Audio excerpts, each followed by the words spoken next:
Hello, everybody. I'm Dr. Stephen Goldstein, and today I want to talk to you about a new perspective on stress and how we deal with it. I want to start by telling you a story. So this man gets arrested for shoplifting in the supermarket, steals a can of peaches. He goes before the judge, and the judge asks him how many peaches were in the can, and the man responds, "There were 5 peaches." And the judge says, "Well, I'm going to sentence you to 1 week in jail for every peach. So you're going to jail for 5 weeks. The wife stands up and says to the judge, "Your Honor, can I say something?" Judge says, "Sure." And she says, "Well, he also stole a can of peas." Now, we tend to be like stress or look at stress in our lives much like this story. Do we go through stress dealing with a can of peaches, where stress affects us for a short period of time? Or are we the can of peas, where stress affects us throughout our lives? We all go through stress. There's no avoiding it. The question is how do we deal with it? How long do we want to be stressed for? There are different types of stress. There is physical stress, chemical stress, and emotional stress. Physical stress is an example if we got hurt in an accident and we're stressed. But physical stress, there's the good and the bad.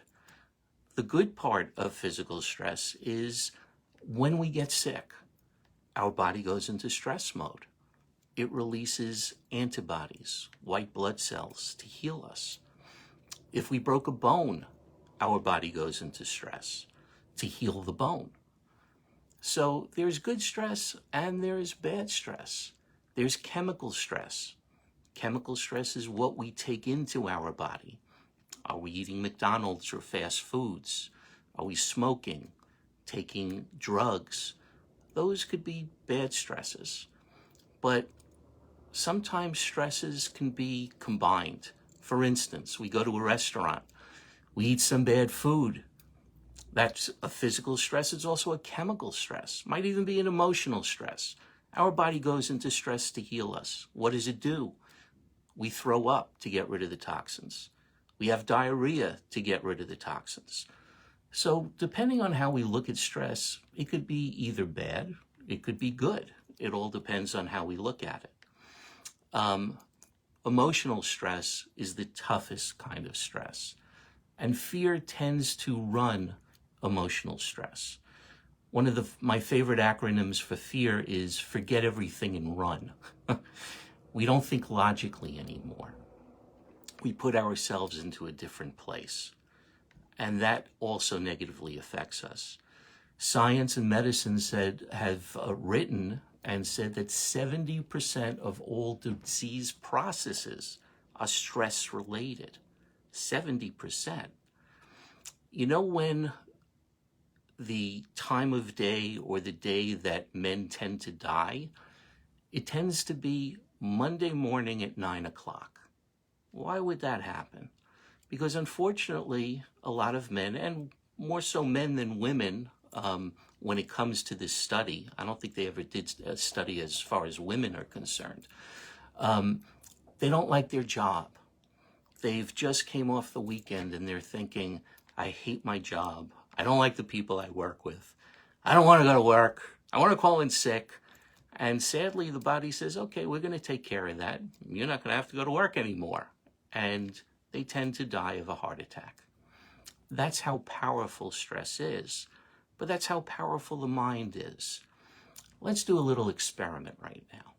I want you to get relaxed, sit, take a couple of deep breaths, close your eyes, and in your mind's eye, I want you to picture a lemon. Picture that lemon, look at the skin, notice the color of the lemon. Notice the skin has these little pock marks in it throughout. And you can pick it up, even pretend you're smelling the lemon. Now I want you to picture cutting the lemon in half. As you cut it, notice some juice squeezes out. And now I want you to take that half of a lemon and take a big bite out of it. Notice the tartness, the sourness, the juice going into your mouth. Most of you, as you're practicing this, you might find you're salivating, but there is no lemon. How is this possible? Because that's how powerful the mind is. Now, as I said, there's good stress and bad stress. And I remember one of my instructors at Chiropractic College told a story of these young Indian braves that when they came to a certain young age, they were sent out into the wilderness for about a month, and they had to survive on their own. They had to find shelter. They had to get their own food, water, and it was scary for them. These were young boys. And as we get stressed, you might feel those butterflies in your stomach, that tightening, that churning in the stomach. And the wise medicine men told these boys that that was called their noon. Their noon was the energy sent to them by the gods so that they can overcome the obstacle that they were facing. I remember taking exams, and let me tell you, that noon was really affecting me, but it helped me to overcome what I had to face as far as my exams were concerned. So emotions are like our clothes. They're good emotions, they're bad emotions. And we think we have to wear these emotions, mostly when they're bad, for a very long time. But we actually have a choice. Just like when we put on our clothes, if we don't like what we're wearing, it took me a while to figure out the shirt and tie that I wanted to wear today. If we don't like what we're wearing, we can change it. But we think we have to hold on to our emotions. I remember a patient of mine came in, and divorce had come up in the conversation. And she referred to her ex-husband with a lot of hate, a lot of anger. Well, I've been happily divorced twice, so I know that feeling. And let me say, the reason why I say happily divorced is when people first found out that I was divorced, they would say, "Oh, I'm so sorry." And it actually was a good thing. It was a good thing for myself and for my ex-wives. That door had closed, and we needed another door to open. And that being said, I happen to have a very good relationship with both of my ex-wives, so I can joke about it. But this woman referred to her ex with all this hatred, and I thought, well, she's newly divorced, been there, felt that hatred. And I said, "How long have you been divorced?" And she said, 30 years. For 30 years, she's held on to this. I said to her, "When are you going to let it go?" She said, "When he's dead." I said, "What if you die first?" He's probably in the Bahamas sucking back pina coladas, not even thinking about you. But you've been holding on to this for 30 years because she thought that that emotion was something she couldn't let go. So here's a little tip. Have you ever watched a baby? Babies can go from crying to laughing to crying like that in a split second. Their emotions can change. But we think that when we have a negative emotion, we have to hold on to it. If you were going to a dinner honoring you, and all the news media were there, and we're getting this wonderful humanitarian award, and everybody was applauding you, you made a great speech, and then on the way home to your family, somebody cuts you off, and all you can think about is that. You can imagine the words you're saying right now. And you get home and your family, how did it go? And what did you focus on? This blank person just cut me off and ruined your whole night. Instead of focusing on maybe turning it around and saying, this guy cut me off, but thank God I'm a better driver than he is, and I avoided the accident. And then go on and explain how great the night was. So how do we change that negative emotion? Well, one way is to turn it around, look at it differently. Another way is to say a magic word. And yes, there are magic words, and it's not abracadabra. So I'm going to give you this magic word, but the thing is when you're in a negative place, you have to say this word with full emotion, with full feeling. So if you're ready, here's the word. The word is kitschy kitschy coo. Now, most people can't even say kitschy kitschy coo without smiling, without laughing. And if you say it with real emotion, if you even picture a little baby on your lap and you go, kitschy kitschy coo, not only does the baby laugh, but you'll find yourself smiling as well.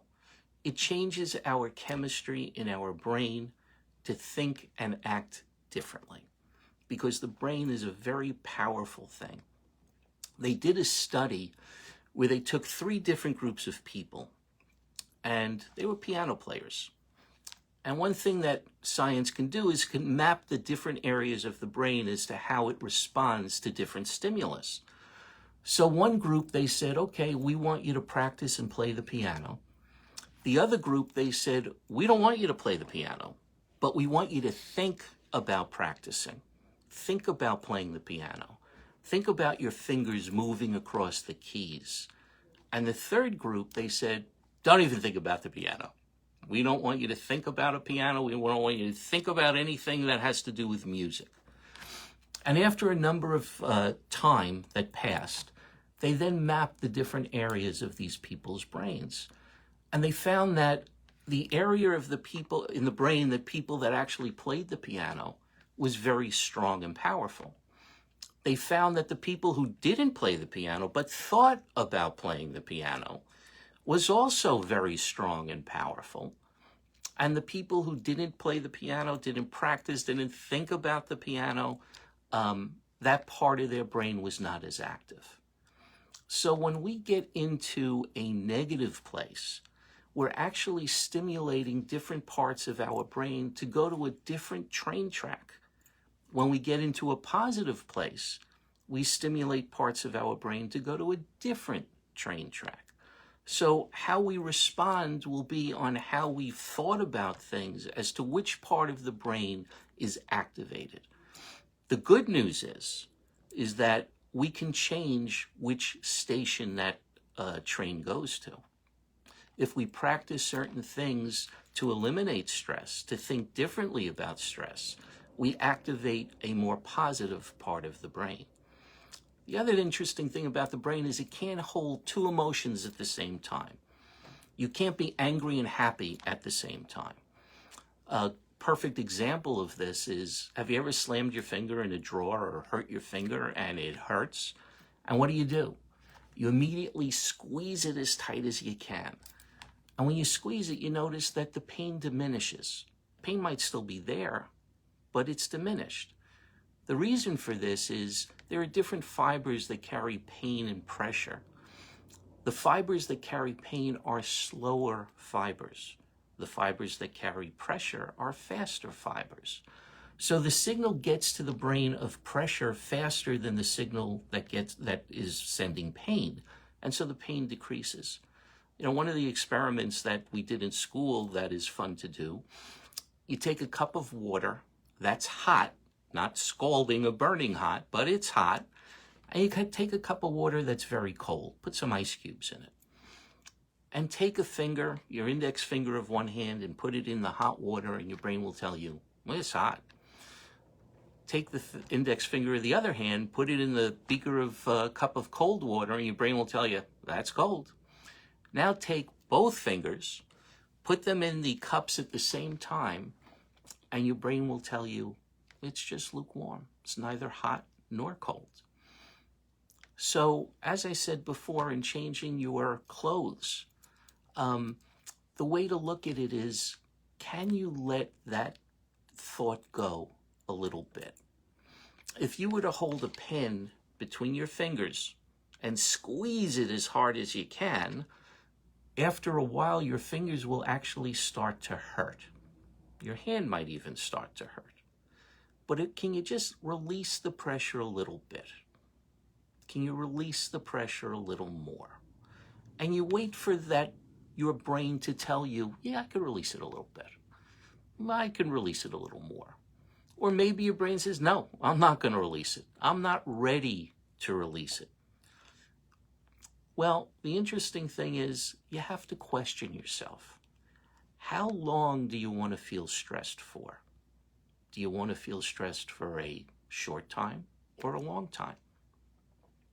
And how do you feel if you feel stressed for a long time?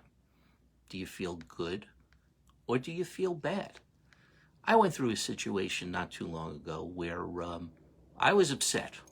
I was stressed. And it's okay to be upset. It's okay to be angry. It's okay to be stressed. We're human. This is what we do. Give yourself permission. And I gave myself permission to be angry about this particular incident. And I was angry for a good 2 or 3 days. And then I started questioning. So are you ready to let it go? And I said, no, I want to be angry. And I started questioning more. Well, okay, you could be angry. Do you want to be angry for a year? And I'm like, nah, not for a year. What about a month? No, I don't want to be angry for a month. A week? Yeah, it's a little kind of pushing it. And how do you feel when you're angry?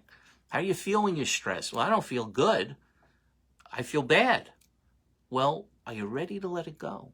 Are you ready to feel good again? And I thought, you know what? I held this on for 3 days, which for me is a long time because I usually don't hold things on that long. And I let it go after 3 days. But there are people that don't ever let things go. They let it brew and percolate for a lifetime. Maybe they let it brew and percolate for multiple lifetimes. One of the things I like to tell people, I like to tell my patients, is this skull is only 1/4 of an inch thick. It's not the strongest thing in the universe. And yet it could take multiple lifetimes for a thought or idea to penetrate. So there was a book that changed my life by Byron Katie. It was called Loving What Is. I highly recommend you get the book. Get a highlighter. It's an easy read, but there's so much good information in there. One of the things she talked about is when we want reality to be different than it is, we're in stress. Because reality doesn't care. Doesn't care how you feel. It's reality. If you're in a car and you're sitting in traffic, the traffic is your reality. If you get angry that there's traffic, the traffic doesn't care that you're angry. It's just traffic. So what are you going to do? You're going to sit there. It's traffic. Maybe you'll listen to some good music. Maybe you'll listen to a good iPod that helps to relax you or something. I'm not suggesting you meditate while you're sitting in traffic, but it's just traffic. How long do you want to hold on for it for? So she talks about 3 businesses in the world. There's your business, there's their business, and there's God's business. And anytime you're out of your business, you're in stress. So if it's raining on your parade, whose business is it of the rain? Well, that's God's business. If you're angry about the rain, you're out of your business and you're in stress. So there are a lot of great examples in this book that can help you to overcome stress, to change your thinking, to make that train go to the different tract in your brain that it's more positive. And we have a choice of doing that. But like I said, we forgot that we can change. We have to look at that little baby and see it go from laughing to crying and crying to laughing. We have to think of that magic word, kitschy kitschy coo. And I'm sure if a lot of you are practicing that word right now or said that word, you probably have that little smile on your face. Maybe you're even laughing right now. And you've just changed your emotions. And when you change your emotions, different hormone changes go on in your body. Different positive effects go on in your body. You know, 5 years ago, I had bacterial meningitis. And the neurologist and the immunologist later told me after I was getting better, it was the worst case they ever saw. And they didn't think I was going to survive. When I went into the hospital and they said, what do you think you have? I don't know where this came from, but I said, I think I have meningitis. Well, I was right. But the interesting thing is that my thought process didn't go to the fact that this is really serious. I might die from this. My thought process was, this isn't a big deal. I'm going to be fine. I remember on the third or fourth day, I started to have double vision. And I thought, wow, this is pretty interesting. I've never had double vision before. Never thinking that that could have been permanent. I was more positive. Not to belittle what the doctors and nurses did, because what they did definitely helped. But as a chiropractor, I first found chiropractic when I was 18. So I was getting adjusted on a regular basis. Studies show that the chiropractic adjustment boosts your immune system 200 to 400%. I believe in the power of prayer. I had hundreds of people praying for me.